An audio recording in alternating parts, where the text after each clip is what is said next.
Narito ako sa isang lugar na di ko maintindihan.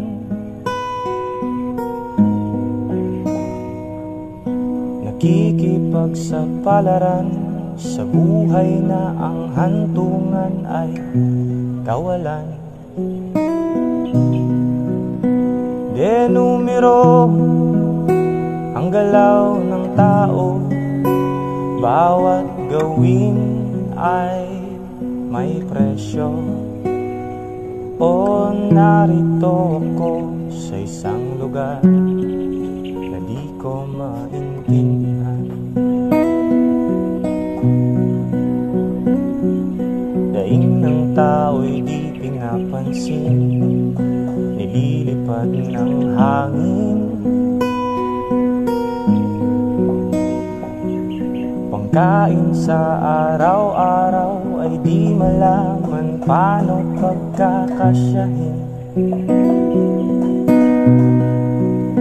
Lalong yumayaman ang mga mayaman, lalong naghihirap ang mga mahirap.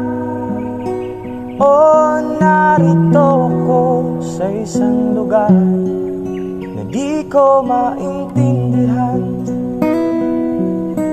Kaya pala ganito ang naging resulta ng kapalaran ko.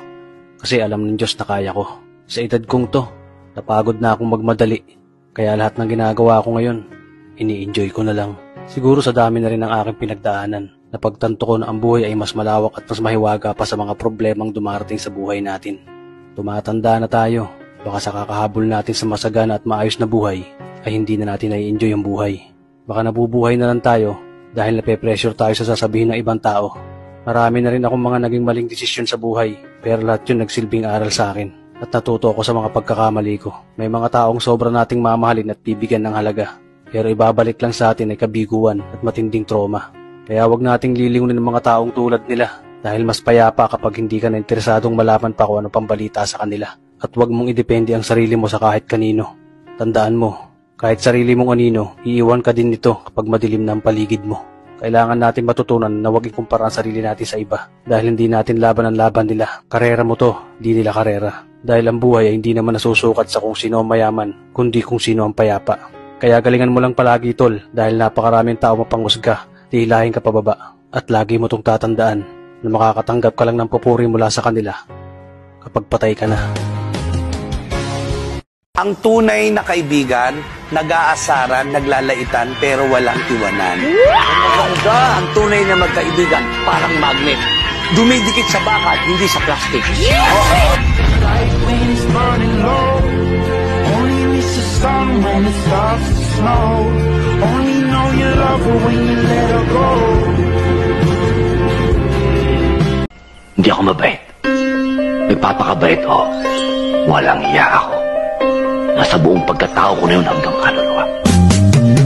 Di ka man lang nag-isip, di ka man lang nagsisika, pinabayaan mo ang iyong kinabukasan.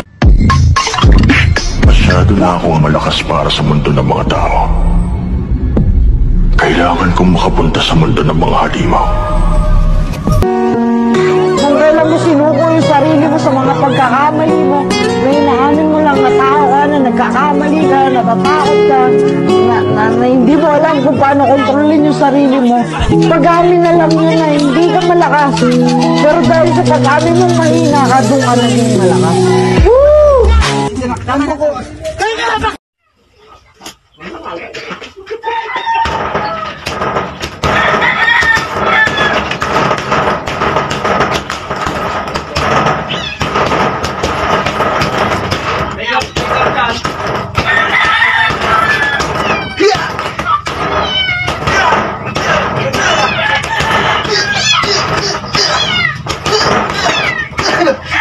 Ano po bang ibig sabihin ng buhay?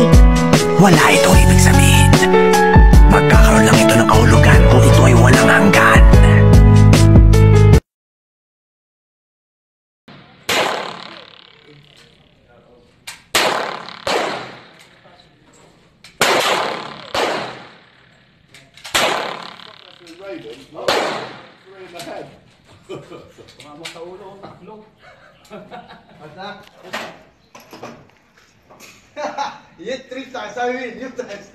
Peace.